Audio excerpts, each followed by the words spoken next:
الشيطان الرجيم. بسم الله الرحمن الرحيم.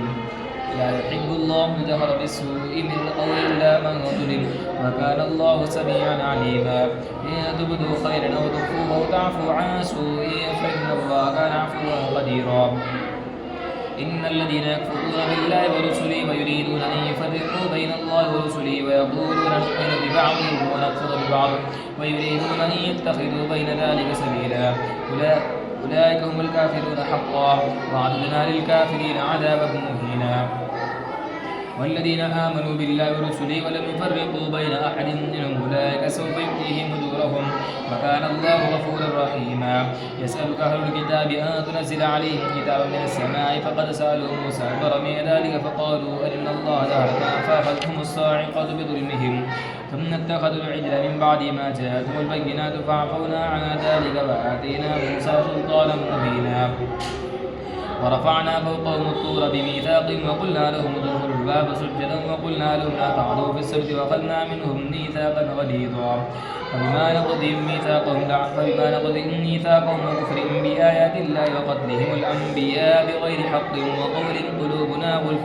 بل طبع الله عليها بكفرهم فلا يؤمنون إلا قليلا. وبكفرهم وقولهم على مريم بهتانا عظيما وقولهم إنا قتلنا المسيح عيسى بن مريم رسول الله وما قتلوه وما صلبوه ولكن شبه لهم وإن الذين اختلفوا فيه لفي شك منه ما لهم به من علم إلا اتباع الظن. وقولهم إنا قتلنا المسيح عيسى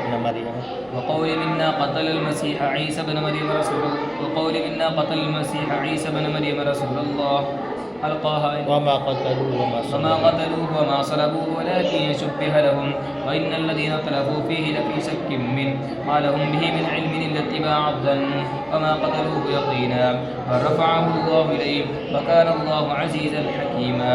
وإن من أهل الكتاب إلا ليؤمنن به قبل موته ويوم القيامة يكون عليهم شهيدا. فبظلم من الذين هادوا حرمنا عليهم طيبات أحلت لهم وبصدهم عن سبيل الله كثيرا وأخذهم الربا وقد نهوا عنه وأكلهم أموال الناس بالباطل وأعتدنا للكافرين منهم عذابا أليما. لكن الراسخون في العلم منهم والمؤمنون يؤمنون بما أنزل إليك وما أنزل من قبلك بما أنزل إليك وما أنزل من قبلك والمقيمين الصلاة. अच्छा ऊपर से पढ़ रहे क्या? لكن الراسخون في العلم منهم والمؤمنون يؤمنون بما أنزل إليك وما أنزل من قبل والمقيمين الصلاة والمؤتون الزكاة والمؤمنون بالله واليوم الآخر أولئك سنؤتيهم أجرا عظيما. إنا أوحينا إليك كما أوحينا إلى نوح والنبيين من بعده وأوحينا إلى إبراهيم وإسماعيل وإسحاق ويعقوب والأسباط وعيسى وأيوب ويونس وهارون وسليمان وآتينا داود زبورا ورسلا قد قصصناهم عليك من قبل ورسلا لم نقصصهم عليك وكلم الله موسى تكليما. رسلا مبشرين ومنذرين لئلا يكون للناس على الله حجة بعد الرسل وكان الله عزيزا حكيما. لكن الله يشهد بما أنزل إليك وأنزله بعلمه.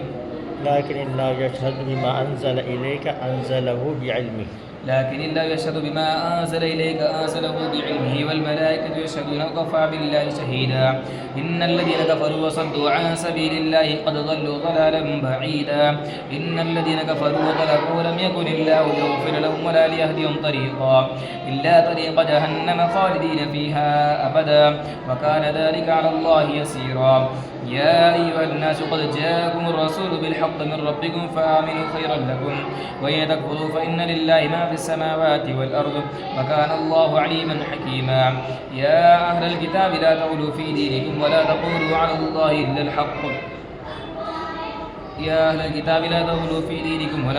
على الله إلا الحق إنما المسيح عيسى بن مريم رسول الله وكلمته ألقاها إلى مريم وروح منه فآمنوا بالله ورسله ولا تقولوا ثلاثة إنتهوا خير لكم إنما الله إله واحد سبحانه أن يكون له ولد له ما في السماوات وما في الأرض وكفى بالله وكيلا. لن يستنكف المسيح أن يكون عبدا لله ولا الملائكة المقربون ومن يستنكف عن عبادته ويستكبر فسيحشرهم إليه جميعا. فأما الذين آمنوا وعملوا الصالحات فيوفيهم أجورهم ويزيدهم من فضله، وأما الذين استكبروا واستكبروا فيعذبهم عذابا أليما ولا يجدون لهم فيعذبهم عذابا أليما ولا يجدون لهم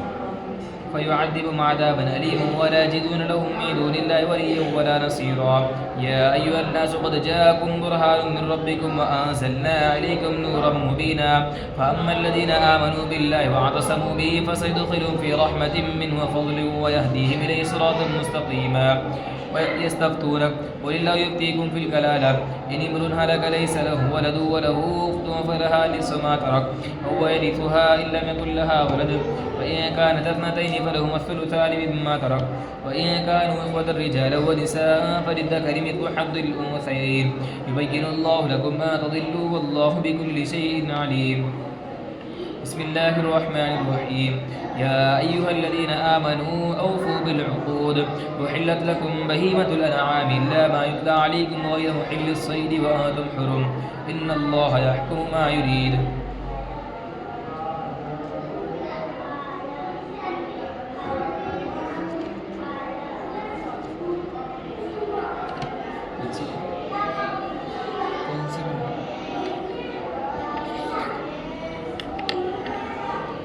يا أيها الذين آمنوا لا تحلوا شعائر الله ولا الشهر الحرام ولا الهدي ولا القلائد ولا آمين البيت الحرام يبتغون فضلا من ربهم ورضوانا. وإذا حللتم فاصطادوا ولا يجرمنكم شنآن قوم أن صدوكم عن المسجد الحرام أن تعتدوا. وتعاونوا على البر والتقوى ولا تعاونوا على الإثم والعدوان واتقوا الله إن الله شديد العقاب. حرمت عليكم الميتة والدم ولحم الخنزير وما أهل لغير الله به والمنخنقة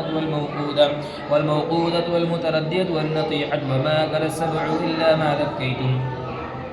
وما ذبح على النصب وأن تستقسموا بالأزلام ذلكم فسق. اليوم يئس الذين كفروا من دينكم فلا تخشوهم واخشون. اليوم أكملت لكم دينكم وأتممت عليكم نعمتي ورضيت لكم الإسلام دينا. فمن اضطر في مخمصة غير متجانف لإثم فإن الله غفور رحيم.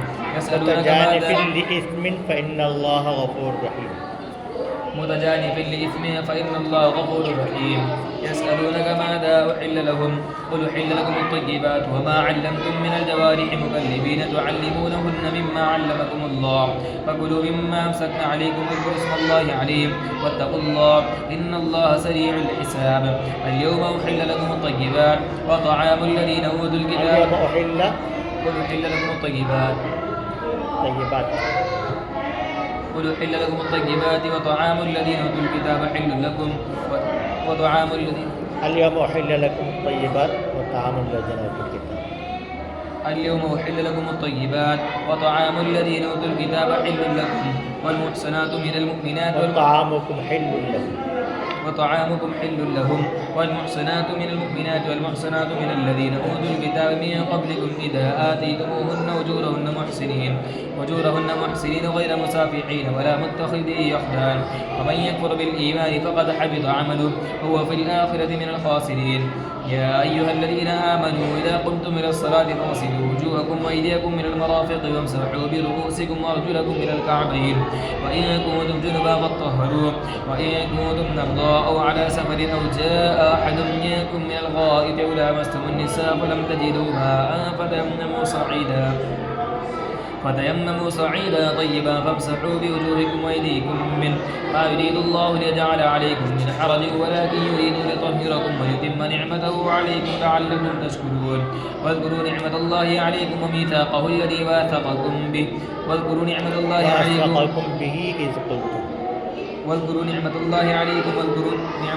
عليكم وميثاقه الذي واثقكم به إذ قلتم سمعنا وأطعنا واتقوا الله إن الله عليم بذات الصدور. يا أيها الذين آمنوا كونوا قوامين لله شهداء بالقسط ولا يجرمنكم شنآن قوم على ألا تعدلوا اعدلوا هو أقرب للتقوى واتقوا الله إن الله خبير بما تعملون. وعد الله الذين آمنوا وعملوا الصالحات لهم مغفرة وأجر عظيم. والذين كفروا وكذبوا بآياتنا أولئك أصحاب الجحيم. يا أيها الذين آمنوا اذكروا نعمة الله عليكم إذ هم قوم أن يبسطوا إليكم أيديهم فكف أيديهم عنكم واتقوا الله وعلى الله فليتوكل المؤمنون. ولقد أخذ الله ميثاق بني إسرائيل وبعثنا منهم 12 نقيبا وقال الله إني معكم لئن أقمتم الصلاة وآتيتم الزكاة وآمنتم برسلي وعزرتموهم وقرضتم الله قرضا حسنا لأكفرن عنكم سيئاتكم ولأدخلنكم جنات تجري من تحتها الأنهار فما كفر بعد ذلك منكم فقد ضل سواء السبيل. فبما نقضهم ميثاقهم لعناهم وجعلنا قلوبا قاسية يحرفون الكلم عن مواضعه ولا تزال تطلع على يحرفون الكلم عن مواضعه ونسوا حظا مما ذكروا به ولا تزال تطلع على خائنة منهم إلا قليلا منهم فاعف عنهم واصفح إن الله يحب المحسنين. ومن الذين قالوا إنا نصارى أخذنا ميثاقا فنسوا حظا مما ذكروا به فأغرينا بينهم العداوة والبغضاء إلى يوم القيامة وسوف ينبئهم الله بما كانوا يصنعون. يا أهل الكتاب قد جاءكم رسولنا يبين لكم كثيرا مما كنتم تخفون من الكتاب ويعفو عن كثير قد جاءكم من الله نور وكتاب مبين يهدي به الله من اتبع رضوانه سبل السلام ويخرجهم من الظلمات إلى النور بإذنه ويهديهم إلى صراط مستقيم. لقد كفر الذين قالوا إن الله هو المسيح ابن مريم قل فمن يملك من الله شيئا إن أراد أن يهلك المسيح ابن مريم وأمه وما في الأرض جميعا ولله ملك السماوات والأرض وما بينهما يخلق ما يشاء والله على كل شيء قدير. وقالت اليهود والنصارى نحن أبناء الله وأحباؤه قل فلم يعذبكم بذنوبكم بل أنتم بشر ممن خلق يغفر لمن يشاء ويعذب من يشاء ولله ملك السماوات والأرض وما بينهما وإليه المصير. يا أهل الكتاب قد جاءكم رسولنا يبين لكم على فترة من الرسل أن تقولوا ما جاءنا من بشير ولا نذير فقد جاءكم بشير ونذير والله على كل شيء قدير. وإذ قال موسى لقومه يا قوم اذكروا نعمة الله عليكم إذ جعل فيكم أنبياء وجعلكم ملوكا وآتاكم ما لم يؤت أحدا من العالمين. يا قوم ادخلوا الأرض المقدسة التي كتب الله لكم ولا ترتدوا على أدباركم فتنقلبوا خاسرين. قالوا يا موسى إن فيها قوما جبارين وإنا لن ندخلها حتى يخرجوا منها فإن يخرجوا منها فإنا داخلون. قال رجلان من الذين يخافون أنعم الله عليهم ادخلوا عليهم الباب فإذا دخلتموه فإنكم غالبون وعلى الله فتوكلوا إن كنتم مؤمنين. قالوا يا موسى إنا لن ندخلها أبدا ما داموا فيها فتبارك ربك فقاتلا إنا هاهنا قاعدون. قال رب إني لا أملك إلا نفسي وأخي فافرق بيننا وبين القوم الفاسقين. قال فإنها محرمة عليهم 40 سنة يتيهون في الأرض فلا تأس على القوم الفاسقين. واتل عليهم نبأ بني آدم بالحق إذ قربا قربانا فتقبل من أحدهما ولم يتقبل من الآخر قال لأقتلنك قال إنما يتقبل الله من المتقين. لئن بسطت إلي يدك لتقتلني ما أنا الباسط يديك لأقتلك إني أخاف الله رب العالمين. إني أريد أن تبوء بإثمي وإثمك فتكون من أصحاب النار وذلك جزاء الظالمين. فطوعت له نفس أخيه قتل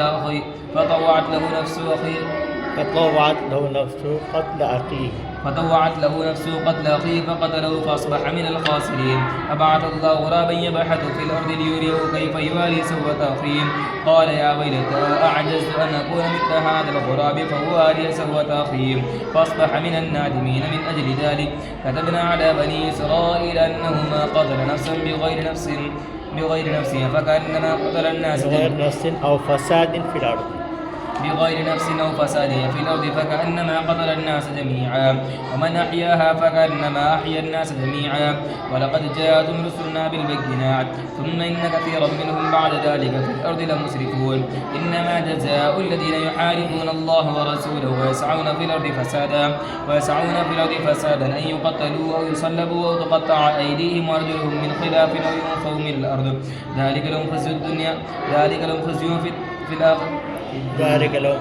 في الدنيا ولهم في الآخرة. ذلك لهم خزي في الدنيا ولهم في الآخرة عذاب عظيم إلا الذين تابوا من قبل أن تقدروا عليهم فاعلموا أن الله غفور رحيم يا أيها الذين آمنوا اتقوا الله وابتغوا إليه الوسيلة وجاهدوا في سبيله لعلكم تفلحون إن الذين كفروا لو أن لهم ما في الأرض جميعا ومثله معه ليفتدوا به من عذاب يوم القيامة ما تقبل منهم ولهم عذاب أليم يريدون أن يخرجوا من النار وما هم بخارجين منها ولهم عذاب مقيم والسارق والسارقة فاقطعوا أيديهما جزاء بما كسبا نكالا من الله والله عزيز حكيم أما تاب من بعد ظلم واصلح فإن الله يتوب عليه إن الله غفور رحيم ألم تعلم أن الله له ملك السماوات والأرض يعذب من يشاء ويغفر لمن يشاء والله على كل شيء قدير يا أيها الرسول لا يحزنك الذين يسارعون في الكفر من الذين قالوا آمنا بأفواههم ولم تؤمن قلوبهم ومن الذين هادوا سماعون للكذب سماعون لقوم آخرين لم يأتوا يحرفون الكلم من بعد مواضعه يقولون إن أوتيتم هذا فخذوه وإن لم تؤتوه فاحذروا ومن يرد الله فتنته فلا تملك له من الله شيئا أولئك الذين لم يرد الله أن يطهر قلوبهم لهم في الدنيا خزي ولهم في الآخرة عذاب عظيم سماعون للكذب أكالون للسحت فإن جاءوك فاحكم بينهم أو أعرض عنهم وإن تعرض عنهم فلن يضروك شيئا وإن حكمت فاحكم بينهم بالقسط إن الله يحب المقسطين فكيف يحكمونك وعندهم التوراة فيها حكم الله ثم يتولون من بعد ذلك وما أولئك بالمؤمنين إنا أنزلنا التوراة فيها هدى ونور يحكم بها النبيون الذين اسلموا للذين هادوا والربانيون والأحبار بما استحفظوا من كتاب الله وكانوا عليه شهداء فلا تخشوا الناس واخشوني ولا تشتروا بآياتي ثمنا قليلا ومن لم يحكم بما أنزل الله فأولئك هم الكافرون وكتبنا عليهم فيها أن النفس بالنفس والعين بالعين والأنف بالأنف والأذن بالأذن والسن بالسن والجروح قصاص فما تصدق به فهو كفارة له ومن لم يحكم بما أنزل الله فأولئك هم الظالمون وقفينا على آثارهم بعيسى بن مريم مصدقا لما بين يديه من التوراة وآتيناه الإنجيل فيه هدى ونور ومصدقا لما بين يديه من التوراة هدى وموعظة للمتقين وليحكم أهل الإنجيل بما أنزل الله فيه ومن لم يحكم بما أنزل الله فأولئك هم الفاسقون وأنزلنا إليك الكتاب بالحق مصدقا لما بين يديه من الكتاب ومهيمنا عليه فاحكم بينهم بما أنزل الله ولا تتبع أهواءهم عما جاءك من الحق لكل جعلنا منكم شرعة ومنهاجا ولو شاء الله لجعلكم أمة واحدة ولكن ليبلوكم فيما آتاكم فاستبقوا الخيرات إلى الله مرجعكم جميعا فينبئكم بما كنتم فيه تختلفون وأن احكم بينهم بما أنزل الله ولا تتبع أهواءهم واحذرهم أن يفتنوك عن بعض ما أنزل الله إليك فيتولوا فاعلم أنما يريد الله أن يصيبهم ببعض ذنوبهم وإن كثيرا من الناس لفاسقون وإن كثيرا من الناس لفاسقون أفحكم الجاهلية يبغون ومن أحسن من الله حكما لقوم يوقنون يا أيها الذين آمنوا لا تتخذوا اليهود والنصارى أولياء بعضهم أولياء بعض ومن يتولوا منكم فإنه منهم إن الله لا يهدي القوم الظالمين فترى الذين في قلوبهم مرض يسارعون فيهم يقولون نخشى أن تصيبنا دائرة فعسى الله أن يأتي بالفتح أو أمر من عنده فاصبحوا على ما سروا في أنفسهم نادمين ويقول الذين آمنوا هؤلاء الذين قسموا بالله جهد أيمانهم إنهم لمعكم حبطت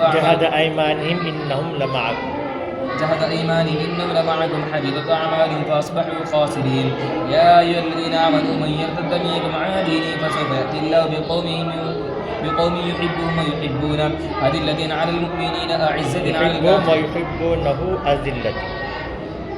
يا أيها الذين آمنوا من يرتد منكم عن دينه فسوف يأتي الله بقوم يحبهم ويحبونه أذلة على المؤمنين أعزة على الكافرين يجاهدون في سبيل الله ولا يخافون لومة لائم ذلك فضل الله يؤتيه من يشاء والله واسع عليم إنما وليكم الله ورسوله والذين آمنوا الذين يقيمون الصلاة ويؤتون الزكاة وهم راكعون ومن يتولى الله ورسوله والذين آمنوا فإن حزب الله هم الغالبون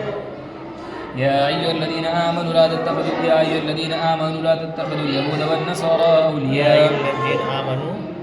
يا أيها الذين آمنوا لا تتخذوا اليهود والنصارى لا تتخذوا الذين اتخذوا دينكم يا أيها الذين آمنوا لا تتخذوا الذين اتخذوا دينكم هزوا ولعبا من الذين أوتوا الكتاب من قبلكم والكفار أولياء واتقوا الله إن كنتم مؤمنين وإذا ناديتم إلى الصلاة اتخذوها هزوا ولعبا ذلك بأنهم قوم لا يعقلون قل يا أهل الكتاب هل تنقمون منا إلا أن آمنا بالله وما أنزل إلينا وما أنزل من قبل وأن أكثركم فاسقون قل هل ننبئكم بشر من ذلك مثوبة عند الله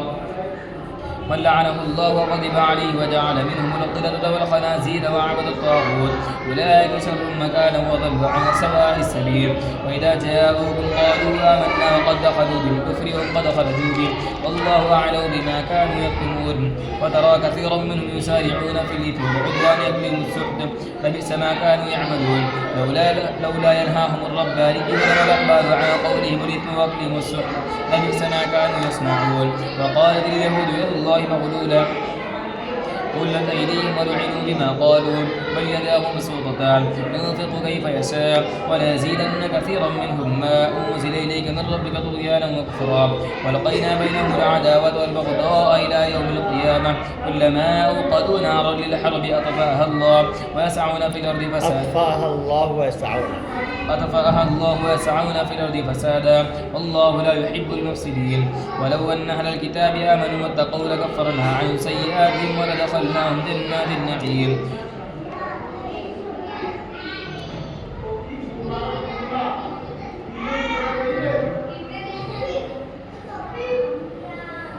ولو أن أهل الكتاب آمنوا واتقوا لكفرنا عنهم سيئاتهم ولدخلناهم جنات النعيم ولو أن مقام التوراة والإنجيل وما أنزل إليهم من ربهم لأكلوا من فوقهم ومن تحت أرجلهم منهم أمة مقتصدة وكثير منهم ساء ما يعملون يا أيها الرسول بلغ ما أنزل إليك من ربك وإن لم تفعل فما بلغت رسالته والله يعصمك من الناس إن الله لا يهدي القوم الكافرين قل يا أهل الكتاب لستم على شيء حتى تقيموا التوراة والإنجيل وما أنزل إليكم من ربكم وليزيدن كثيرا منهم ما أنزل إليك من ربك طغيانا وكفرا فلا بأس على القوم الكافرين إن الذين آمنوا والذين هادوا والصابئون والنصارى من آمن بالله واليوم الآخر وعمل صالحا فلا خوف عليهم ولا هم يحزنون لقد أخذنا ميثاق بني إسرائيل وأرسلنا إليهم رسلا كلما جاءهم رسول بما لا تهوى أنفسهم فريقا كذبوا وفريقا يقتلون وحسبوا أن لا تكون فتنة فعموا وصموا ثم تاب الله عليهم ثم عموا وصموا كثير منهم والله بصير بما يعملون لقد كفر الذين قالوا إن الله هو المسيح ابن مريم وقال المسيح يا بني إسرائيل اعبدوا الله ربي وربكم إنه من يشرك بالله فقد حرم الله عليه الجنة ومأواه النار وما للظالمين من أنصار لقد كفر الذين قالوا إن الله ثالث ثلاثة ما من إله إلا إله واحد وإن لم ينتهوا عما يقولون ليمسن الذين كفروا منهم عذاب أليم أفلا يتوبون إلى الله ويستغفرونه والله غفور رحيم ما المسيح ابن مريم إلا رسول قد خلت من قبله الرسل وأمه صديقة كانا يأكلان الطعام انظر كيف نبين لهم الآيات ثم أنى يؤفكون ولا تعبدون من دون الله ما لا يملك لكم ضرا ولا نفعا والله هو السميع العليم قل يا أهل الكتاب لا تغلوا في دينكم ولا تقولوا على الله إلا الحق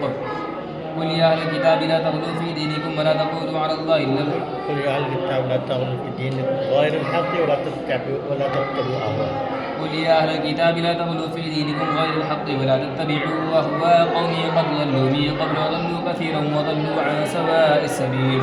لعن الذين كفروا من بني إسرائيل على لسان داود وعيسى بن مريم ذلك بما عصوا وكانوا يعبدون كانوا لا يتناهون عن منكر يفعلوه لبئس ما كانوا يفعلون ترى كثيرا منهم يتولون الذين كفروا لبئس ما قدمت لهم أنفسهم ما سخط الله عليهم وفي العذاب خالدون ولو كانوا يؤمنون بالله والنبي وما أنزل إليهم اتخذوهم أولياء ولكن كثيرا منهم فاسقون لتجدن أشد الناس عداوة للذين آمنوا اليهود والذين أشركوا ولتجدن أقربهم مودة للذين آمنوا الذين قالوا إنا نصارى ذلك بأن منهم قسيسين ورهبانا وأنهم لا يستكبرون